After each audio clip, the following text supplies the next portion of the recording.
Shields up, Ironbreakers. Rurikhan here coming at you with another video, and today we're going to be talking about Marvel Avengers. This title was sent to me by Square Enix so that I could give it a look and tell you guys my opinions on it.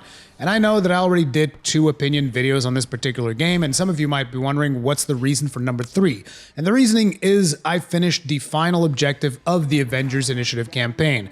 Now, for those of you who don't know what that means, basically there's 2 campaigns in the game. There's your single player campaign, and then when you finish that, you can go into the Avengers Initiative that kind of continues the story and gives you a set of objectives that has you go through the multiple game modes that the game has multiple times in order to achieve certain objectives, and that eventually leads to one final event in the game. And now that I've completed that final event, I would like to talk about my entire experience throughout the game. So this is basically my review of Marvel Avengers, but it's not going to be a scripted review like I tend to do, because I really only do scripted reviews when I have access to the game like 2-3 weeks before embargo, because that is when I have enough time to actually play the game and then write a script and then give out my opinions properly. So this is going to be a little bit more off the cuff, but yeah, we're gonna get into it. So as per usual, we're gonna be starting by the visuals, and after having seen pretty much everything the game has to offer, I would say the visuals are okay. Okay, they're not gonna blow your mind, but they're not terrible either. So they're okay. The biggest downfall of the visuals, I would say, is the art style. The art style, because I think it's kind of expected for a lot of these Marvel characters to kind of look like their MCU counterparts. And they don't. And at that point, you could have gone for a more maybe stylized art style. I don't know, something that would kind of like differentiate it from the pack, but they went for something a lot more standard, a lot more grounded, and ultimately a lot more uninspired, I would think. Now, personally, I play most of my time as Iron Man, so that doesn't really affect me much, because I mean, he's basically in a suit of iron, and there's so many variations that you can do with Iron Man that it just kind of looks cool. I don't really have to look at his face all that often, because I actually liked him better with the long hair. When you initially encounter him in the single player campaign, he's got like big long hair, and I was like, hey, that looks way cooler than he looks afterwards. Afterwards, he just looks like a nerd pretty much, which is not the image that I have of Tony Stark, but you know, it is what it is. Luckily, he's always inside the Iron Man suit. They never really show his face, so I don't have to worry too much about that. But yeah, the art style is kind of what really brings it down. Now, when it comes to animations, I think that the animations are really cool. A lot of them are really cool, but some of them could do with a bit of polish. Some of them are a little bit stiff, and the bit of polish thing can be said about pretty much the whole game, because, you know, even though I'm saying visuals are okay, there's one big problem with visuals, and that problem is the performance. I've talked about this in the other 2 videos, and now that I'm doing the review, I can't not talk about it. There are serious performance issues in this game. Now, I played it on a PlayStation 4 Pro, but I've also heard that the PC also has problems. They've been patching it. I don't know if it's been solved on the PC side or not. I can tell that in the console side, it most definitely has not been solved. There are several situations where the game completely grinds to a halt, and when you're playing like endgame activities, and you know, the power cap right now is 150, and you're playing with like enemies that are maybe power level 155 or something like that, the game expects you to have a certain degree of reflexes and be able to like dodge at a moment's notice. And a lot of the times the performance actually impacts that in a really bad way. So it's impossible not to mention these performance issues, because some people might be like, oh, Rurikhan, I'm so tired of you talking about performance. Yes, because it's a serious problem in this game. Because like, if the game expects you to have a certain level of twitch reflexes, and then you press the buttons and nothing happens because the game's slowing down to a crawl, like, that's a serious problem that they still need to solve. And on the consoles, at least on the PlayStation, it's definitely not solved yet. And I don't know if it's solved on the PC. Again, I've heard that on launch day, Maximilian Dude had issues running this game with a 2080 Ti. A 2080 Ti. Are you kidding me? Jesus Christ. So yeah, it's not just a console thing. There's also issues on the PC side of things. But you know, like I said, ultimately, I still enjoyed some of the animations. I still enjoyed some of the visuals, and it was all right. I just wish the art style had been better, and there was more polish overall, and naturally, the performance. Jesus Christ. Now, when it comes to sounds are okay. They're decent. They're not going to blow your mind. They're not going to be terrible either. There are some weird things, though, because the last build that I did, and I might make a video about the build that I did, which was an Iron Man build centered around lasers. I noticed this really weird thing where basically the whole theme of that build was to shoot lasers and, you know, just channel the laser into your enemies until they explode or die or get stunned or whatever, because laser has a ton of stun, right? So a lot of the times I'd be point blank shooting lasers into monsters and I could hear the impact noise for the laser, and the impact noise for the laser is like pok, pok, pok, pok, pok, pok, pok, pok, and I'm just like, what the hell is this? So some of the sounds are a little bit weird, particularly this laser sound, but you know, overall I thought the sounds were fine.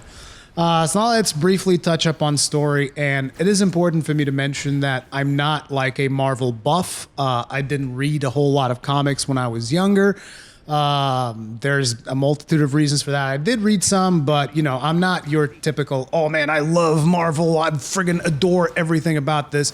Like, a lot of the Marvel stuff that I got is from the MCU. And I know that some people are gonna come in here and start gatekeeping, man, this game's for the real fans. It's like, sure, dude, you do you, but ultimately, I really don't care about the opinion of people that try to gatekeep any form of media, so I'm gonna bust that gate down and give you my opinion anyway, because I just don't give a damn. But when it comes to the story of Marvel Avengers, like I said in my previous videos, I'm not gonna go too deep to avoid spoilers for people that actually want to eventually play the game and enjoy the story. But the whole plot feels like a crossover between the first X-Men movie that I've ever saw and the first Avengers movie that I've ever saw. It wasn't exactly the most original story of all, and when it comes to the Avengers Initiative, which is like the story that they tell after you finish the game, basically the reasoning behind why you would have to go and fight Taskmaster multiple times, for instance, because they actually try to justify that in-game. Instead of just giving you like a mission to go kill the Taskmaster, it's like, oh, there's a reason why Taskmaster is back. You know what that reason is? Clones, baby. So it's like, oh, we need you to go take care of this Abomination clone. We need you to go take care of this Taskmaster clone. And I'm just like, dude, I've killed Abomination and Taskmaster throughout the, I don't know, I think I must be close to like 50 hours of game at this point. I must have killed them like over 20 times each or something along those lines. And I'm thinking to myself, Jesus, just how many of these clones did they make? You know, it's like, oh, here's another Taskmaster clone, and they can make these clones to be instantly adult and have the exact knowledge of Taskmaster. I'm just not a big fan of the whole thing. Oh no, dude, everything in here is based around cloning, because you know that basically means that there's no limits to anything really, and there's no real rules, because it doesn't matter how many times we defeat Taskmaster, there's always going to be another clone out there. So, you know, that kind of puts the stakes when it comes to story and immersion. It puts the stakes at a pretty low level. Not to mention that, like I said, the whole plot of the single player campaign, I didn't think it was particularly engaging. Like, don't get me wrong, I liked playing the heroes, I like doing the missions and all of that jazz and engaging in the gameplay loop, but it's like, I just didn't care that much for the story. There's another downside to the story is also, I was hoping that when you got to play the game and you eventually unlocked more Avengers, that you could just like, oh, you know, I unlocked this Avenger that I really like, I just want to play as him now. Which is like, oh, dude, I unlocked Iron Man, I just want to play as Iron Man now. And it's like, no. You're going to play as Kamala Khan. And I'm just like, well, I don't like her moveset. I don't like her superpowers. I don't think her character is that interesting. And it's like, no, you're going to play as Kamala Khan. I was like, okay, I guess I'm playing as Kamala Khan. And I ended even in situations where I had to like grind just a little bit to level up Kamala, because I was just playing all the other Avengers that I thought were way cooler. I mean, I just wanted to play Iron Man, basically, and I kept getting forced into playing Kamala. I did not like that aspect of it. And then there's another thing, which is, even though there's the single-player campaign, right? It starts and you're playing it as a single player. Eventually, it opens up a little bit and lets you invite one friend to accompany you on a mission. And I was like, oh, I got to this point. That means probably from this point onwards, I can just play the rest of the game with a friend. That's cool. So I asked my friend Kegren, dude, let's go play, and maybe you can play Kamala and I can play somebody else, because you know Kegren liked playing Kamala. So I was like, okay, cool. So we start playing, we do one mission, and immediately after that mission, the game's like, no. Now you go back to single player, and I was like, well, wait a minute. And then I'm like, okay, I guess it was just to give you a taste of the multiplayer. So I continue playing in single player. And then the mission after that is like, now you can bring in a friend again. And I was like, okay. So we do the next mission together. It's like, and now you go back to single player. And I'm like, Jesus Christ, make up your mind. Like, either let me play with my friend or don't. Like, this friggin' half and half, like, play one mission by yourself, play one mission with a friend, play one mission by yourself, play one mission with a friend. I was like, dude, you're all over the place. Like, figure it out. What do you want to do?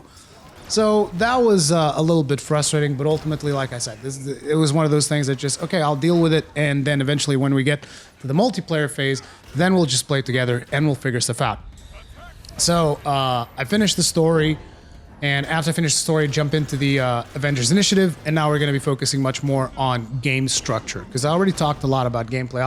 I'll talk some more about gameplay throughout this, but let's talk about the gameplay structure. So the way that it works is once you get into the Avengers initiative, all of the missions are designed for 4 players.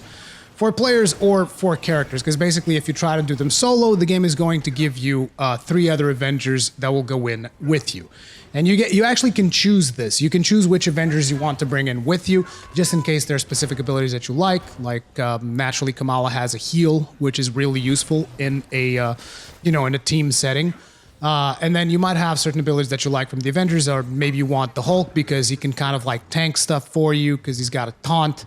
So you can pick and choose your group that way. And basically what we did is I would play with my friend, and then we would have like 2 NPCs with us. And when you do that, the way it seems to work is like your friend picks one NPC and you pick one NPC, and those go in with you. So I would always play Cap at the start, and then I swapped to Iron Man. And basically my 2 Avengers would always be Cap and Iron Man, and his 2 Avengers would be Black Widow and... I mean, he started with Kamala, but then he swapped to Thor. And so we kind of like grinded out the whole game like that. We went and we did all of the different objectives that they had, which, by the way, even though there is like this overarching narrative around, oh, we're taking down AIM, bit by bit, and we're helping the Resistance, and we're helping the Anthill, and we're doing all of these different things. Most of that stuff, I can barely remember what it was. I just remember they're like, oh, we were working towards this big objective of stopping these evil scientists, and we're doing these different types of events with the hives and the vaults to collect more gear and stuff like that. And it's fun, right? That's why I made that 30-hour video, because I enjoy that moment-to-moment loop gameplay. And you guys need to understand something. I'm someone that likes these types of grinding games. Pretty much since I've started playing video games. Like, one of the first games that I spent 100 hours in was Diablo 2. The next game that I spent 100 hours in was might have been StarCraft. And then not StarCraft 2. It was Diablo 2 and then StarCraft. StarCraft is kind of like an oddball. But after that, I went into World of Warcraft, which again, big grinding game, big MMO, right? Then I played I went into Souls, and Souls can also be somewhat grindy if you choose to play multiple builds like I did. Then from that, I went into, I did play a bunch of Destiny as well. I played Monster Hunter. Basically, I tend to play a lot of games that you could consider to be grinding games, and it just like tickles a certain part of my brain that I enjoy. So these types of games tend to gel well with me, and that's why I have fun playing them. So I upgraded my characters, I leveled up, I did the whole loot thing, and I've seen people say on my previous video, no, dude, loot matters before you get to the soft cap, and it's like, no, it doesn't. Like, sure, loot does things, but are you really paying attention? The only thing that really matters in this game is your power level until you reach the soft cap. That's it. That's when you start actually paying attention to loot. Like, if not, then I don't know, dude, but that's just the way that I played it, and to be honest, I think that that's the way most people will play it, because that's the most optimal way of playing it, and that's kind of what you do in a loot game. But yeah, so we went through all of these different objectives together. We grinded through the whole game together and all of that jazz, and you guys can already see where this is coming to, right?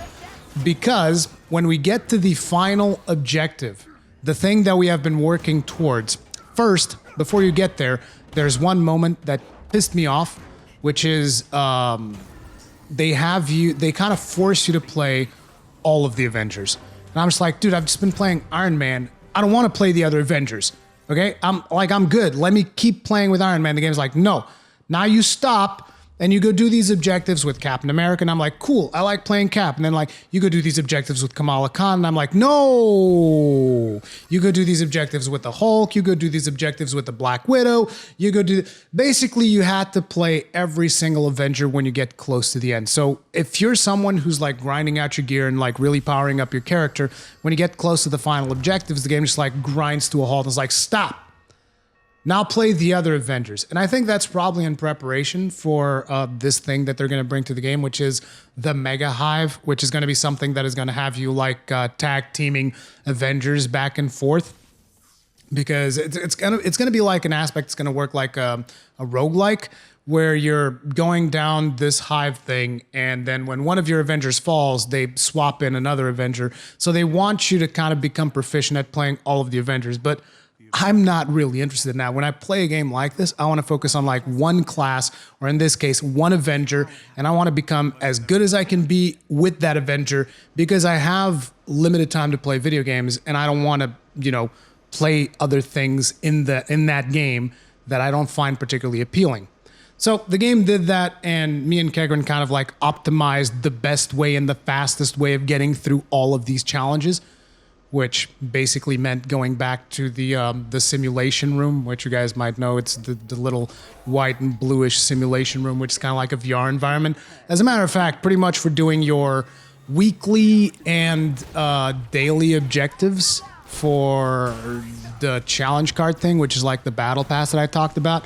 They give you like these weekly objectives. For instance, for Captain America, you would have something like block 3 enemies at the same time, counter 3 enemies at the same time, kill X amount of enemies with the steamroller ability. And the best way, the most efficient way of completing all of those challenges is always the harm room in the helicarrier, which basically means go into this VR environment, kill a bunch of robots, boom, you're done. So basically we did the same thing to kind of like optimize getting past this final hurdle. So we get past it, and then finally the game says, okay, you've unlocked the final thing, which is the heroic elite, no, is it elite heroic? I think it's elite heroic hive. And we're like, hell yeah, dude, let's do it. And then we see the mission, it says single player. You literally can't do the final objective in multiplayer. And I was just like, what? What do you mean? I mean, oh my God, dude, when I saw that, like we had been working towards this thing so that we could go do this final objective, and when it unlocks, and supposedly I believe this is probably one of the best places for you to grind gear. I'm just like, dude, this doesn't make any sense. This is your multiplayer game. Why does it end with a single player mission? What? It's like I could understand that. Actually, I can't even understand in the campaign that in the campaign they gave you this back and forth of like, okay, now you can play multiplayer, now you can't. Now you can play multiplayer, now you can't. I can't even understand that, but I'm willing to accept it because it is the single player campaign. So I'm like, okay, fine, whatever. But when you're in the multiplayer portion of your game and you spend like, I don't know, to get to that point, we probably must have played 30 hours exclusively of multiplayer, grinding gear, doing all of the different events that they had, all of that jazz. I'm very close to the gear cap, by the way. It's the power level cap right now is 150. I'm like at 147. The only thing left for me is to grind a couple of more upgrade modules, and I can put my character to max level if I want to. But the last objective was such a punch in the gut that you've been playing 30 hours of this game in multiplayer with a friend, and you get to the end, the final goal, and the game's like, no, now you're playing single player. And that to me just kind of like reveals one of the problems that I always see with these looter shooter games. I mean, it's not really a looter shooter. You guys know what I mean. These looter games is a distinct lack of direction. And it's just like, how can you have people play multiplayer for 30 hours and then just kind of like push them into this single player thing? I just don't get it. Anyway, I need to stop talking about that. It just really upset me because I wanted to play that with my friend because, you know, we were kind of like used to each other's abilities and all of that jazz. But anyway, so I go in there and I did the hive on the first try. And it's basically, usually when you do a hive, which is one of the activities that you have in the game, it just picks up a random set of tile sets from the game. And it's usually like the very first one that you do, I think it's 4 floors. And then when you go to the elite one, it's 6 floors. So it's just like you go through one floor and it gives you like one of the random objectives that you would usually get in a mission. Like for instance, okay, here's 3 control points. Make sure that you control these 3 points and keep destroying enemies while they come around. Or destroy these server things. Okay, go in here, punch these computers, blow them up, Bob's your uncle. Or defeat this elite team, and there will be like an elite team of enemies there for you to go and kill. So, you know, it pulls from a pool of these objectives, and it gives you like a hive, 5 levels in a row of this stuff. This is like a typical hive. Well, the final one is 14 floors deep, and I believe that the mega hive might even be more than that. I don't know. I didn't look too deeply into it. But the final one is 14 floors deep. And if you die, then another Avenger comes and take your place. But naturally, I've only been working on Iron Man. So if I die, it's going to bring in Captain America that's like 40 power level below. And if Captain America dies, then it's going to bring probably, I don't know, the Hulk at like more than 100 levels below in power level from what I have in Iron Man. So basically, I knew that I had to go through the whole thing without dying. So I go through this whole thing, and at the end, I fell over. I thought that I was going to die, and I was going to have to finish it with Captain America, but no, they can actually still res you, because you still go in with 4 Avengers. So they resed me, and I finished my my hive, and I'm like, oh, I completed the final objective. Okay, I did all the things, and the game doesn't give you any more objectives. It's like, okay, now just grind, do whatever. And I was like, okay, I kind of expected that. But Kagran, yeah, Kagran did not have the best of times. First time he tried doing that hive, which, like I said, is 14 floors deep, the game hard crashed on him.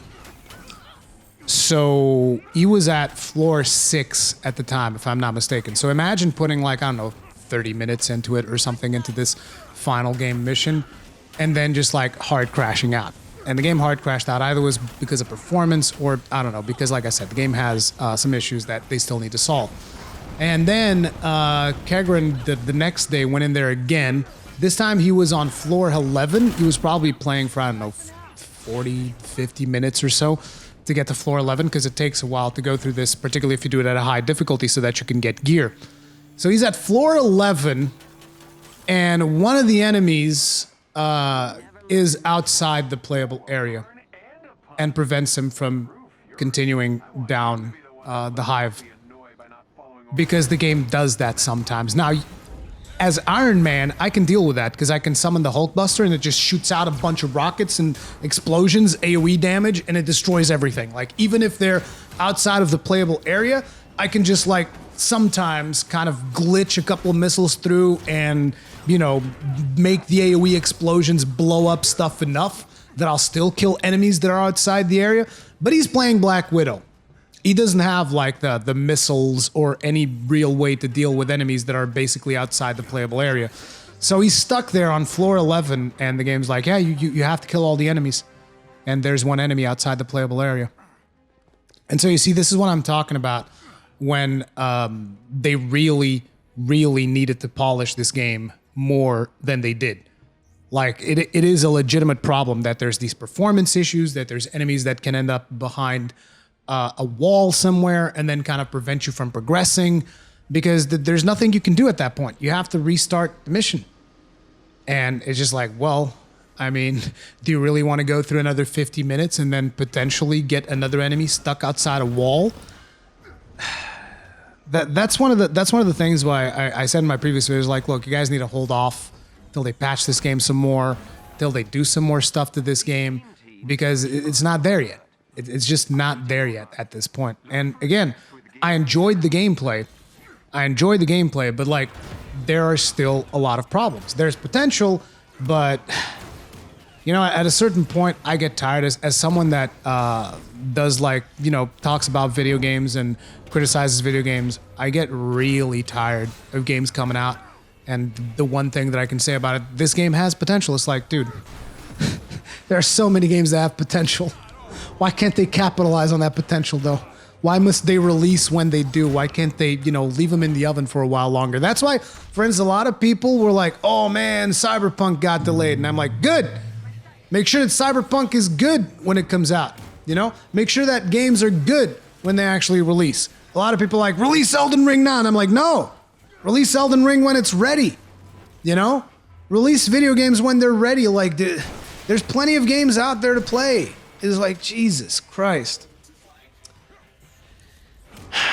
But yeah, guys, that's ultimately my thoughts on it, I guess. I like the gameplay. I like the gameplay loop, but it's not there yet. It's just not there yet, and it's a damn shame because I wanted to keep putting time into it, but even just like the lack of direction from you playing this multiplayer game with a friend the whole way through, and then you get to the end, they're like, no, now you play alone again. And you're just like, what do you mean? And they're going to have another activity like that again, where you have to play solo. But it's like, with the Mega Hives, I thought it was different because it's like a side objective.